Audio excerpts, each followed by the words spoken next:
run through. My job really is as a watch the time people to keep the time, and it helps with any questions. There's a lot of people in the room, not everybody's seated. If there are any spare seats around, there's two at the front, spare seats. Yeah. There we go. One seat. I'm going to run through a presentation. Probably take some questions at the end. But please enjoy the presentation, and I will talk to you again in 45 minutes. All right, welcome everyone. Seems like I've made a mistake. During the keynote, I suggested I might be talking about something related, so you all came hoping to learn something. We'll see how it goes. But as you heard from Dan, in order to learn stuff, it's kind of useful to have a two-way communication. It's probably not going to be possible or that easy today in this session, especially that there's so many of you. But feel free to ask questions, all right? So, can people hear me at the back? Yes. Yeah. Brilliant, that's feedback, Dan, we can go home. No, all right, I was telling you jokes. So my name is Marcin Floryan. You can probably find me on the web. This highly coded URL will let you find me. You can find me on Twitter as well, and currently I work at a company called Compare the Market. So I have this little dream that I work for this little furry guy called Sergey. You might have seen him on TV, especially if you live in the UK. If you're on Twitter, then you may want to tweet something and get yourself distracted, especially if you get bored. So there's your hashtag for the conference, and you may want to use the hash feedback for this particular presentation. So I also wanted to mention something that's called the law of two feet. Does anyone know what that is? Ever heard of it? Yeah, in an open space, we basically have the idea that if you don't like what you're learning, you can use your 2 feet and walk away. I don't know how feasible that's going to be here, and I know that I'm basically in the UK, so people are very polite and won't probably use it, so I'm safe to advocate that you walk away if you don't find anything interesting in my talk. So as any good story, and hopefully this is going to be a little bit of a story about feedback, I've got some acceptance criteria for you. So the main thing, and I'm going to give it all away straight away, I'll try to convince you that feedback is a tool. And as just like any other tool, there are some things you should know about it, there are some circumstances where you can use it, and there are some circumstances where you shouldn't probably use it, although you're all using it in those circumstances, I would guess. We'll try and see what are some of the limitations of feedback, and maybe just hopefully you'll pick up some hints on what to do with this whole feedback thing. One very important disclaimer, right? I'm not going to talk about personal feedback, because I don't really think it's feedback, and definitely not in the context that that I'm going to be speaking about today. So there's going to be a short commercial break now. Another talk, personal feedback considered harmful. If you're interested, I'm going to do it at some conference in the future. Right. So let's look about at what feedback actually is, and I bet you guys use that word all the time, and you try to make it work, and you use it in your organizations. So let's see what it actually is. I've tried to put this presentation together so that I'm actually using some ideas and some quotes, some words of people who are a bit wiser than I am. So it might be a little bit quote heavy. I hope you guys can be all right with that, but I thought there's no point in me rephrasing some really good thoughts from people who've been talking about this for a long time. So where all this feedback thing comes from? Any ideas in the dictionary when did the word appear?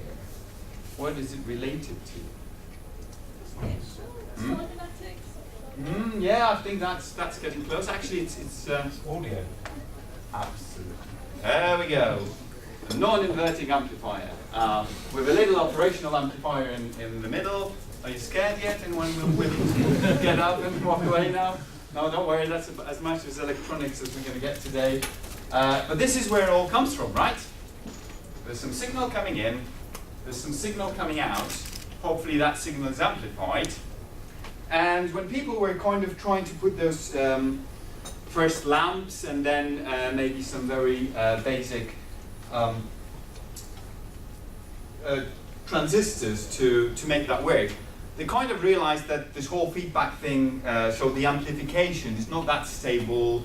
You get all these kind of reverbs and the frequency response of this whole system is not that good.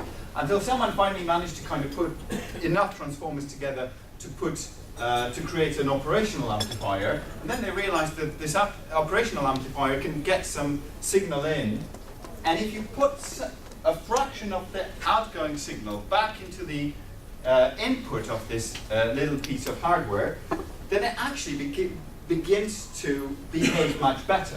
So that's the feedback, this is where it comes from. We're feeding back the signal that comes out into the input. And this is kind of, there's going to be a bit of a theme here today.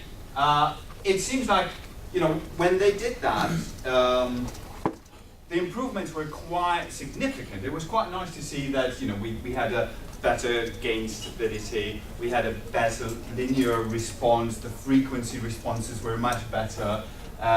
And also something that was a real problem in the beginning of electronics is that every single time we manufactured a lamp, the pressure inside it was slightly different, there were some impurities, so it was all very sensitive. You had 20 potentially identical elements, and depending on which one you plugged into your amplifier, it worked slightly differently. And using that feedback loop, we've managed to kind of cater for those elements, because the idea was that as the signal was going through that element, it was distorted in a specific way to that element, but if we used that distortion and fed it back inside, we could eliminate it. And of course, because of these advantages, and then it was absolutely picked out in the audio scene first, all the amplifiers and control systems since, I suppose it's safe to say, are using that principle of feedback to improve the way it works. And if we look in the dictionary right now, there are kind of two meanings of this feedback. It kind of grew from there. That it's the information about the reaction to product which is used as a basis for improvement. Okay, we're going to be talking about this a bit. And the other aspect is the modification or control of a process or a system by the result or the effect. Okay, and of course this was at the start it was the system, the hardware system, but it turned out that I can actually apply it to different systems, like the human systems, like the software development system. So why do we need it? A little bit of a story. I was doing a big agile transformation in one company a few years ago, and we were really scratching our heads and thinking, this whole software thing is really difficult, right? We really can't get it right. We spend years and years building software, and it's never quite is what people wanted, and it never quite works the way we thought it will work. So a bunch of guys, Ben, Josh, me, and a few others kind of got around a whiteboard and scribbled something. And that's what we scribbled. Sorry, that was back in the days when the cameras on the phones weren't quite as glaring as they are today. But don't worry, I'll have these rewritten for you in a minute. But we said, wouldn't it be nice if we had those 3 simple things hold true? What if the client knows what they want? Wouldn't that be brilliant? How about, what if the developers knew how to build that thing that the customer already knows about? And what if nothing kind of changed along the way? Well, we kind of thought it was a little bit of a dream. It turns out that all the people who were writing software in the 70s and in the 80s didn't think it was a dream. They thought it was the reality, right? So if you ever came across the watchable thing, that's exactly what we kind of assumed. So how about the client knowing what they want? Anyone ever worked with the customer who told you exactly what they wanted? I'm sure you all heard the famous quote from Henry Ford about a faster horse, right? If I asked people what they wanted, they would tell me they want a faster horse. I couldn't actually find the reference for that quote. I'm not sure Henry Ford ever said it. But I know that Dr. Deming said this. No heart patient ever asked for a pacemaker, right? They know there's something wrong with their heart, but they don't really know what they want. They just want to live normally and don't have, kind of run out of breath when they've run a flight of steps. So what Scott tells us is that people generally work better, but starting with something concrete and tangible, give them something to play with, such as examples. You may already hear something here of kind of BTD anyone's doing. That's where it comes from. By altering rather than creating from scratch. By watching and getting feedback. So if we want to kind of get around the problem of customers not knowing what they want, try to use feedback. So how about the developers who know how to build it? Anyone works with the developers who get it right the first time? Oh, nice, okay. Go on, tell us the secret then. Working with you, mate. It doesn't happen too often, unfortunately, and even I get it wrong. So how do we get around this? Extreme Programming Explained, Ken Beck asked a very simple question. Wouldn't it be easier just to get the things right in the first place? Well, of course it would, except that there are these three things that make it a little bit harder. First, we actually don't know what the right thing is. And a lot of the time we're doing something novel, and Dan kind of mentioned that we're not really musicians, more of a composer, so nobody has composed that piece of music yet. We're trying to compose something new, hopefully something that other people will like. And there may be more than just one solution, right? There are lots of symphonies that people like to listen to, and all of them are great. And none of them are identical. Of course, what's right today might not be right tomorrow. These things change. We have to, what would happen will invalidate the decisions that we've made, especially around the code. We've used a framework. 2 or 3 weeks later, there's a new version of the framework, and suddenly the thing that we wrote no longer compatible with that version of the framework. I think Microsoft's a famous company really afraid of that. They thought everything must be backwards compatible. If you're struggling writing in software in .NET, C#, that's because Microsoft thought we don't want to be unpredictable and break things with new versions. But other people do it. And if you build something with MVC today, tomorrow you'll find that actually Node.js is out, and it'd be much quicker and easier to do it in Node.js. And of course, the final thing, which is quite important, which is where we were in the maybe 70s and 80s, is that actually doing something the right way takes so much time that by the time we're done, what we've done is no longer relevant, useful, or needed. Nat and Steve kind of give this advice that the best approach a team can take is to use empirical feedback to learn about the system. In this case, it's the software that we're writing. And use that knowledge and apply that learning back to the system. So here is another kind of solution to that problem is feedback. And finally, wouldn't it be nice if nothing changed along the way? Unfortunately, and I love this one from, that's from Ron Jeffries. If your customer knows now just exactly what she wants, and if by the time you're done, she's still going to want the same thing, well, it may be the first time in software history that this has ever happened.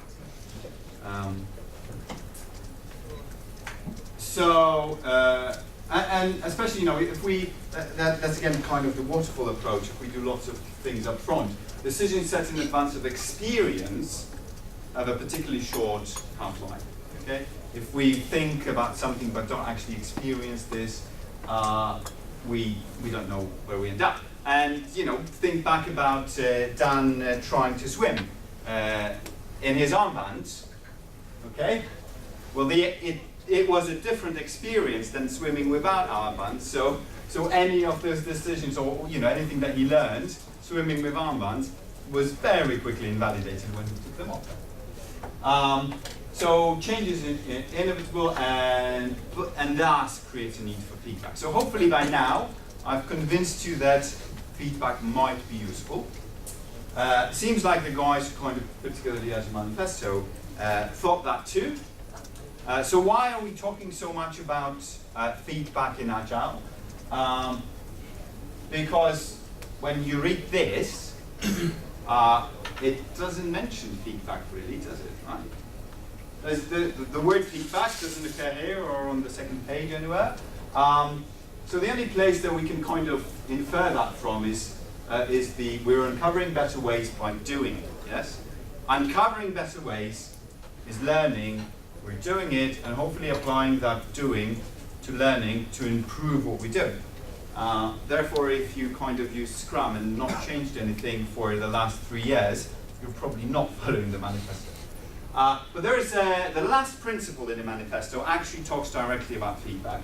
It says that at regular intervals, the team reflects on how to become more effective, then tunes and adjusts its behavior accordingly. And that's absolutely feedback, right? So they don't call it out explicitly, but that's the principle, and hopefully you all guys kind of read the 12 principles of the Agile Manifesto, the second page, which kind of sometimes much more interesting, and then some people who actually prefer to the first page. So to mitigate the risk of uncertainty, and that's kind of a new word here, but that's what we're talking about. We don't know things up front. There's some uncertainty, and that risk of that uncertainty, Agile methods in general suggest that you do lots of things quickly and repeat them with lots of feedback. So how do we make this whole feedback thing work? What are the components to make it work? So anyone been through security at Heathrow, maybe? Seen that thing? Okay. So that's kind of their gathering feedback. I think it looks like a good idea to get some feedback on the process. Some people nodding, some people saying no. Right, we don't know yet. I've not told you how to deal with feedback, so we'll come back to that at the end of the presentation. Hopefully we'll be slightly better equipped to answer this question whether it is a good feedback mechanism or not. So I think by now you've picked up that actually the main mechanism or the main feature of feedback is that it allows us to learn. It allows us to learn important lessons in every opportunity, and this is kind of back to Dan. Feedback is learning, and that's the slide I just added. It's deliberate learning, right? So the tool for deliberate learning that Dan was alluding to is feedback. And hopefully, this is obvious, but people tend to forget about it, that feedback requires cycles. And what it means is that feedback requires us to repeat stuff. And we'll get back to this soon, because I think we might not be repeating stuff as much as we think we are. I've got a little recipe for making the feedback work, and I'll try to walk through the details of that recipe. So there are 5 simple points. So in order to have that feedback cycle, what we need to start with is making sure that any assumptions about what we are going to learn are made explicit. That we set a clear objective, so we actually tell ourselves, what are we hoping to learn about? Yeah? What are we going to improve? Then we actually have to create some sort of design. And again, Agile, we take it for granted from lots of methodologies, because the guys who came up with the methodologies have created some designs for us, but it doesn't mean that we can't still alter those designs or create new designs. Then we do the stuff, we get some feedback, so we're getting some results. Then it's very important that we actually use those results to learn. And then, of course, rinse and repeat. And that's kind of something that we're not doing sometimes, because we just think, we'll do something, we'll ask people for feedback, we'll use that feedback, done. No cycle, no repetition, that's not feedback. So let's start with assumptions. And there's a problem with assumptions because we tend to be very good at making implicit assumptions, okay? Anyone has a relational database? Nobody works with relational databases. Right, some hands go up, right? Those relational databases will have a schema probably, yes? And that's, so how many of you have traced the design decisions around that schema to business requirements? Or to how the system actually how people who are going to use the data in that database are going to use the data with the schema that you put together. You know, very often we just make some implicit assumptions. We put some tables together and we hope that they're going to answer the questions that we will have in the future, but we haven't actually expressed what is our understanding of the working of the system. So making these assumptions explicit is very important. And this is kind of something that is part of the scientific method. So if you, if you're a scientist and trying to put together an experiment, you will be very careful about making sure that you know what your control variables are and what your kind of environment is. And unfortunately, it turns out that this scientific reasoning, that scientific method, is not something that we're naturally good at. It's not what evolution prepared us for. Because if people in the prehistoric times used scientific reasoning to get away from the tiger, we wouldn't be sitting here now. We'd have all been eaten. So we have lots of reflexes and lots of biases that help us make decisions very quickly, which means that we're not really good at making those decisions, kind of bringing them to the forefront of our mind. So this is something important to bear in mind. And then there is this kind of, you've probably heard about it, confirmation bias. This probably one of the most challenging of our biases. And particularly difficult when it comes to feedback and designing and making our assumptions explicit. Because what it basically means is that we are looking for confirmation of our ideas. Yeah? We've put together a fantastic login form. It's a revolution. It's a different type of login form. Nobody else has used that before, and we think it's brilliant. Well, of course, we came up with it. So we are going to look for feedback that is going to confirm that our new login form is actually as good as we think it is. And we will be very, very, very good ignoring all the information that comes back to us about how it doesn't work. Yeah? Anyone ever thought, oh, it's a stupid user? Oh, we've got brilliant users. They never make mistakes. They never misuse our software, ever. Yeah, and it's never their fault. So again, people all too often look for cases that confirm their theories, rather than consider whether some alternative principle might work better, right? Anyone used MVC as a framework? Right, brilliant. Everyone's using MVC. Is that the best framework to use for your application?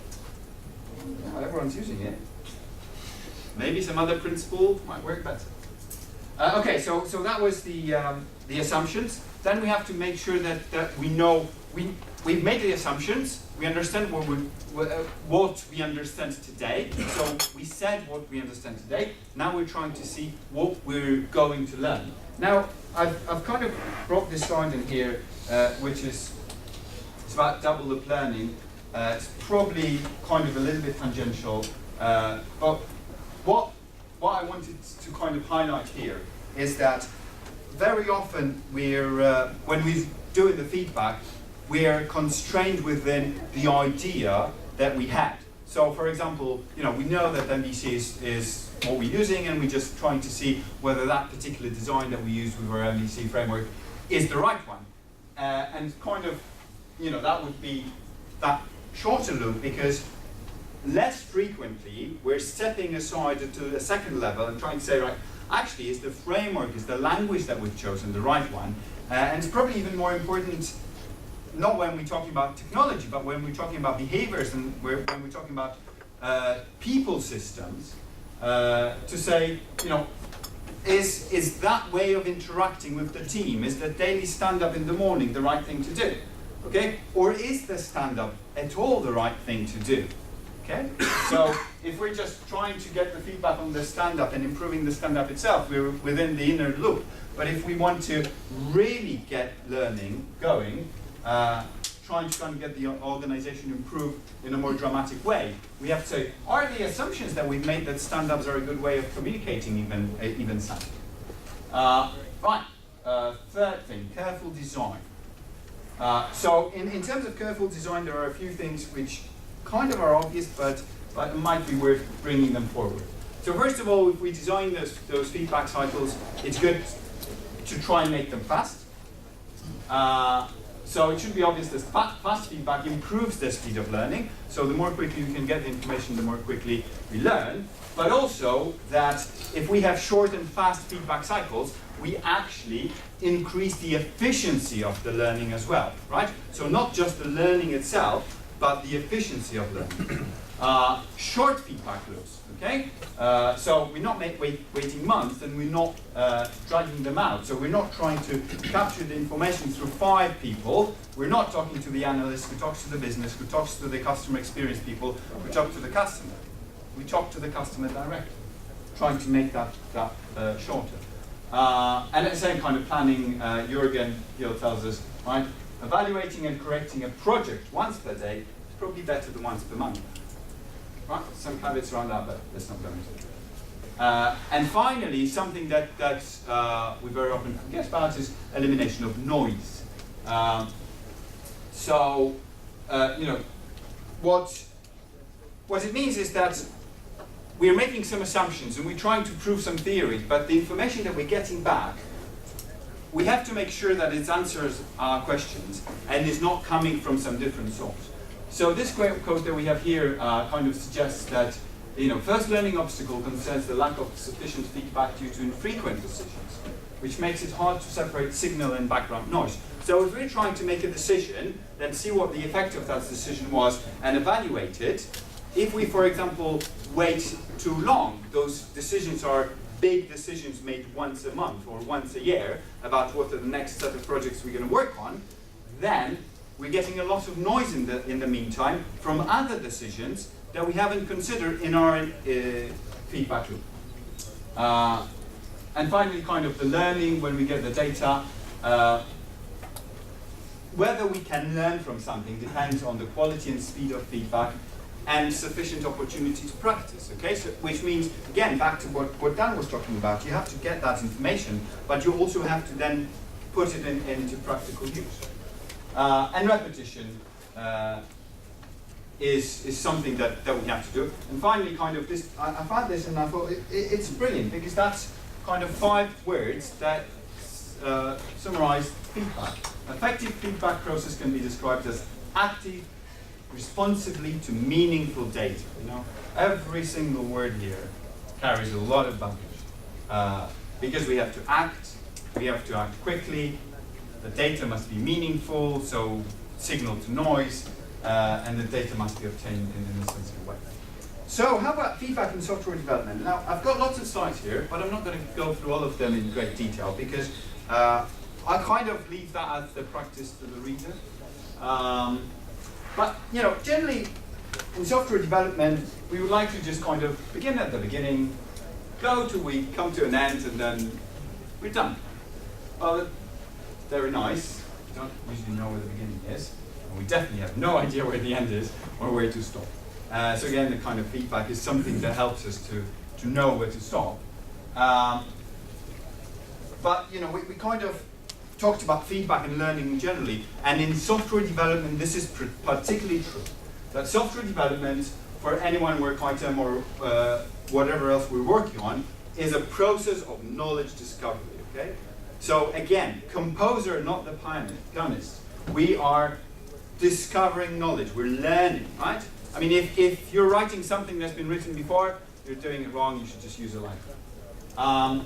And then Jürgen kind of tells us that, and this is kind of back to Rachel's point about cybernetics, that we've taken that into software development from cybernetics, that, you know, a software development team is a goal-directed system that regulates itself using various feedback cycles. So those feedback cycles, I kind of split them into 2.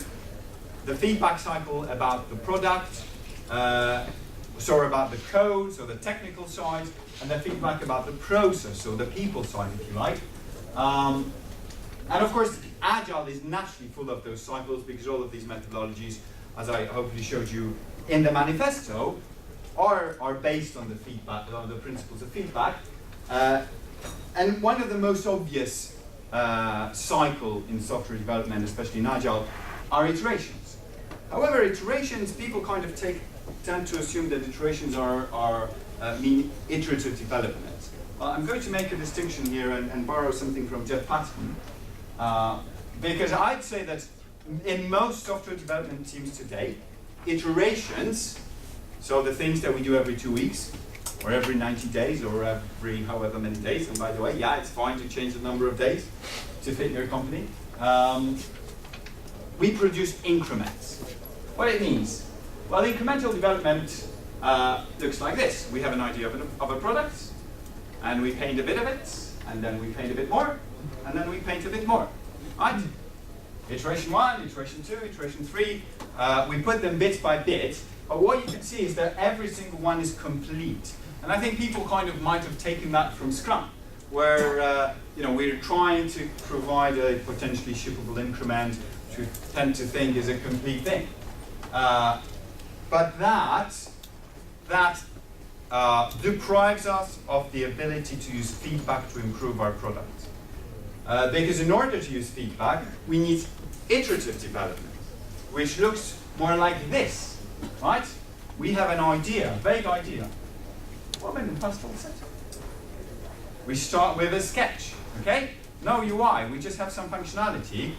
Maybe we put something, heaven forbid, on paper, right? Some paper prototypes, and we take them to a cafe and see if people can read through those paper prototypes. Then we put something in code and see if that works, and we put that in front of some people and see if they like it.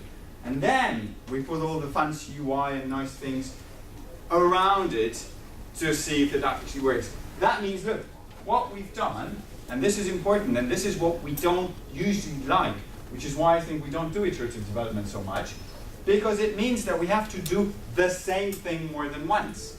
We have to actually repeat the same thing, right? We tend to think, well, we're done with that page, move on to the next page. We don't like to revisit, because then the management comes in and says, like, you guys already worked on the login page, why are you working on it again? And again, and again next week? But we have to do that in order to be able to use feedback to improve that bit, right? And it's fine to release something which might be considered unfinished if we're getting feedback. So let's look at the feedback about product. And again, this is the bit that I'm going to skip very quickly. But the presentation will be available after today. So I'm kind of working with a bunch of guys at a company called Emergent. We came up with this number of feedback loops that we think exist in software development.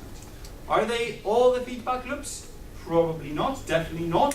Are they the most important feedback loops? Maybe. We missed something, I'm sure we have. But it might be a good place to start.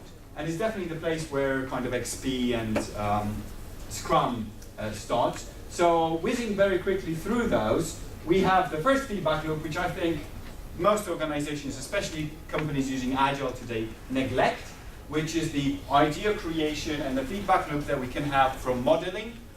So anyone heard the term big design up front? Yeah, brilliant. Anyone likes that? Fine, absolutely. We hate that. And therefore what we do no design up front. Well, so the opposite of big design up front is not no design up front. It's probably little design up front. So there's a lot of feedback that we can get on our ideas before we even write a line of code. So all the modeling sessions or all the prototyping actually still takes place, and we can get lots of feedback on our ideas before we commit to it, and therefore we learn before we spend more money than we should. So it's and then why it's such a useful feedback loop is because the later we discover something in the process of software development, the more expensive it is to fix. So if we can fix it even before we started coding it, that's a win. That's the cheapest we can get. Of course, then we have the coding cycle, and that has kind of improved significantly from the cycle that took 2 weeks. You put something on the punch cards, you send them off, someone would run them for you, and 2 weeks later you would find out that the 5th column of the 4th row was incorrect, and you have to do it again. And you didn't run your code. But to where we kind of, our compiler compiles our code as we type. So, again, extreme programming, very strong focus on this side.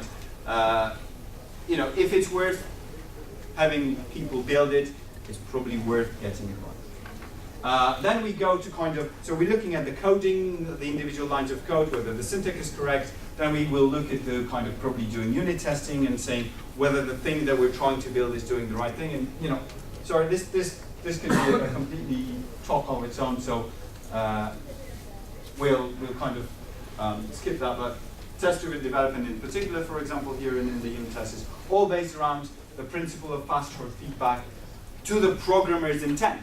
So that the reason why I personally love test-driven development is because it forces us to be very explicit about our assumptions and about what we're about to build. So it's back to kind of those assumptions and that little recipe for feedback. Then we try to make sure that what I wrote and what Dan wrote and what Rob wrote, it all kind of works together. So we do some integration and we get some feedback on whether it works together. Then we get some feedback on whether it actually does the thing that we were hoping it will do. Then we hopefully show it to someone, like our business stakeholders, and we demonstrate it, and we get their feedback and validate that whether what they thought they were getting is really what they're getting. And then there are two more feedback loops here at the end, which I think, again, lots of teams leave behind, and I can definitely kind of raise my hand up and say I'm guilty of that, is where are the feedback loops which are telling us that our product is ready for production? Okay? And where is the feedback loop which is telling us how the product is behaving in production on the technical level, right? So what's our monitoring? What is the data that we're getting back from the live system about how it's performing? But of course, you know, the most important feedback loop in all of this, and the reason why we're doing this, is what we can call the concept to cash. So from the idea that we had to the realization of the idea to the implementation of it and putting it in front of people and it making money. Okay? It doesn't make sense. If it doesn't make money, it wasn't worth doing. So only code that you can actually release to customers can provide real feedback on how well you're providing value to your customers. You know, and if I were to ask you to take one slide, it's probably this code to take away, is that if it ain't live, we can't check whether it's making money. There's no point. It's not providing value to the customer, or we don't know whether it's going to provide value to the customer. And if you're more interested in kind of the lean thinking, we call that software that's not making money inventory. And inventory is usually considered a waste. Right, so here are the loops. And one important kind of thing that I'm sure is very easy to spot from this picture, kind of quite deliberate, put like that, that these feedback loops are nested. And there's a reason why they're nested. It's because they reinforce each other. So if we actually miss something somewhere along the lines, so if we wrote some code which is incorrect but it passes the unit test, hopefully if it doesn't do the right thing, the demo will prove that, and so on and so on. Because of this kind of rule that these nested feedback loops allow us to capture information, you know, some methodologies like the lean startup will suggest that we actually drop all those feedback loops and we just concentrate on the concept to cache. And in some circumstances, it might be the right thing to do if these are too costly. In some circumstances, it means we're letting some problems slip through.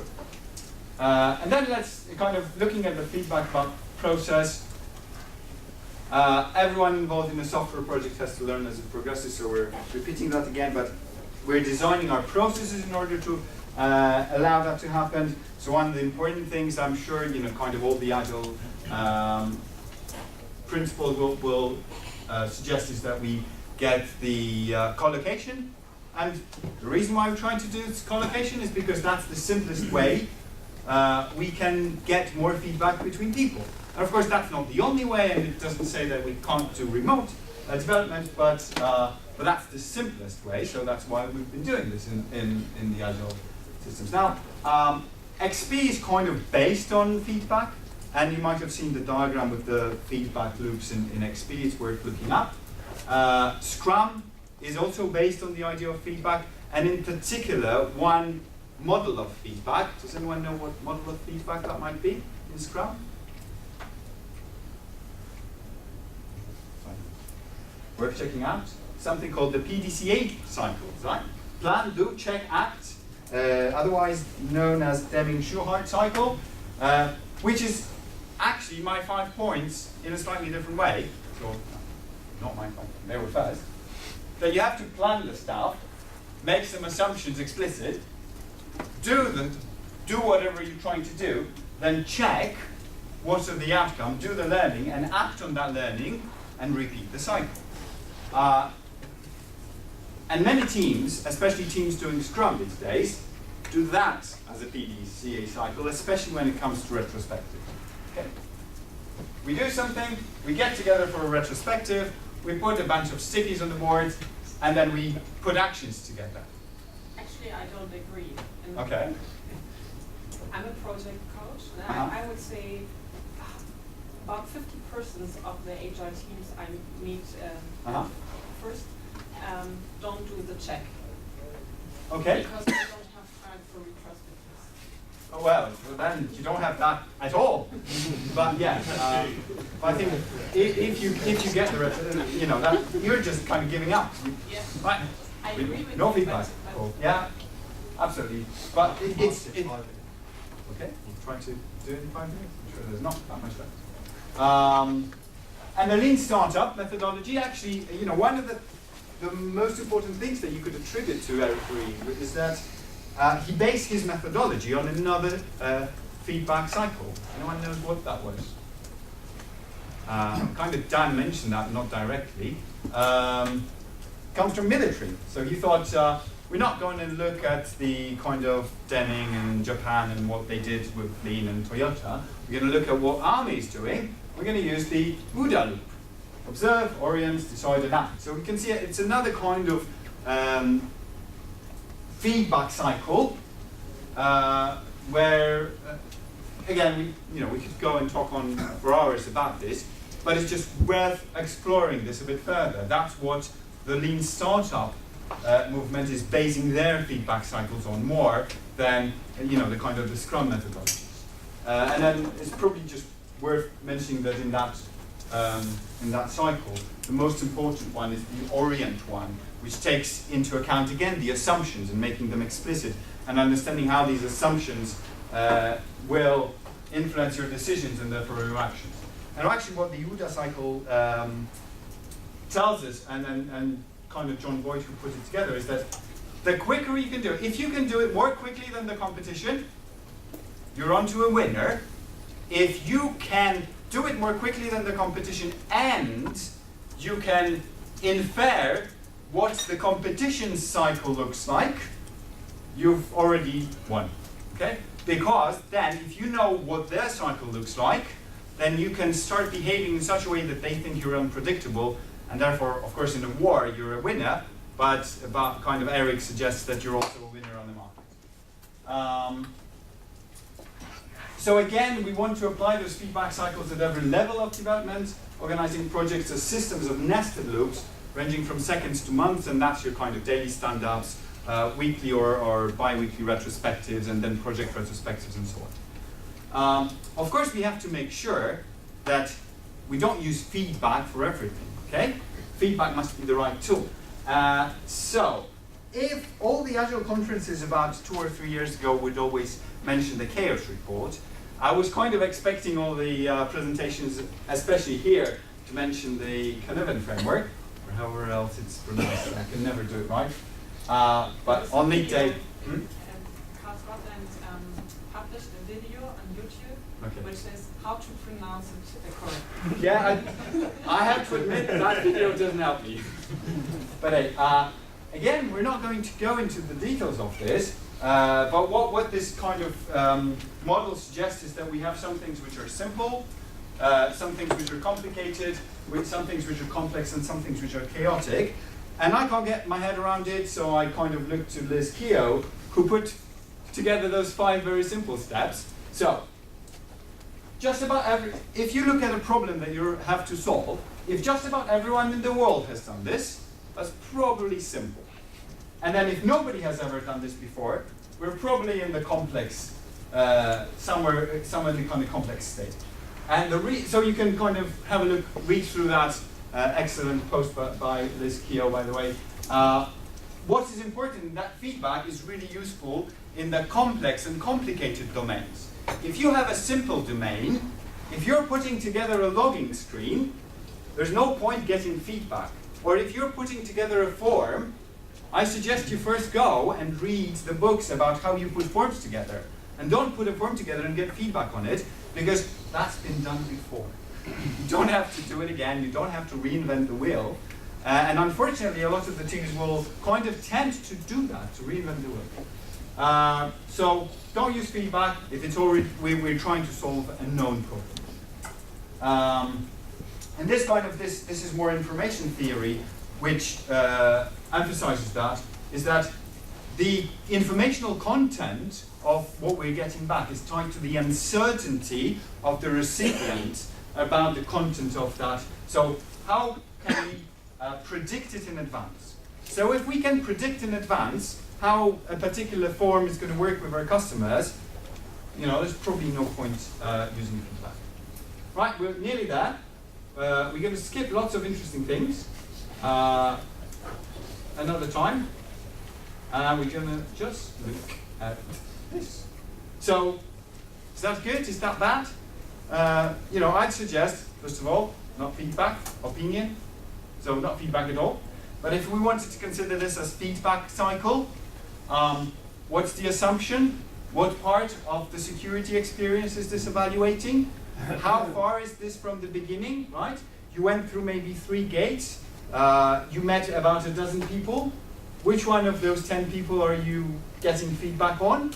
And this is collected and looked at once a year, once a month. Would it be a fair assumption to say because it's optional, you're always going to get biased feedback or something? Absolutely, yeah. Well, we didn't even get into that. Yeah, absolutely. Some children may would. Oh. And I remember actually, going through without children. I went through and I had a nice experience. Smiley face, my wife, walking through the same security check right next to me. That guy, he was really awful to me, really rude. But what did you make out of that, right? Was it a good security experience or not? Useless feedback. Right, so... So you advocate that they should do nothing at all? No, not at all. But I think that what they should do is try to tighten the feedback loop, make the question more explicit and more focused. So it'd be better to ask more focused questions every other week, kind of change them over time, rather than use the same general question and just say, oh, the trend's going up, brilliant, we're on to a win. Right, so a little quote from a movie this time. I haven't seen John yet, but I believe, John Jagger, I believe he's here. So I've kind of got inspired by him. He always does videos now, but he can do the mic, and I might not. You can find my. Hey. Fucking Christ, yeah. Apologies for the What did language. we learn, Palmer? I don't know, sir. I don't fucking know either. I guess we learned not to do it again. Yes, sir. Well, fuck if I know what we did. Yes, sir. Hard to say. Jesus fucking Christ. So what I hope is that by now you can design your feedback loops in such a way that you're not only going to learn not to do it again, whatever you did, but you're actually going to learn much more from your feedback cycles. And there we go. Optimism is an occupational hazard of programming. Feedback is the treatment. Ask Ken Beck for you. Thank you very much.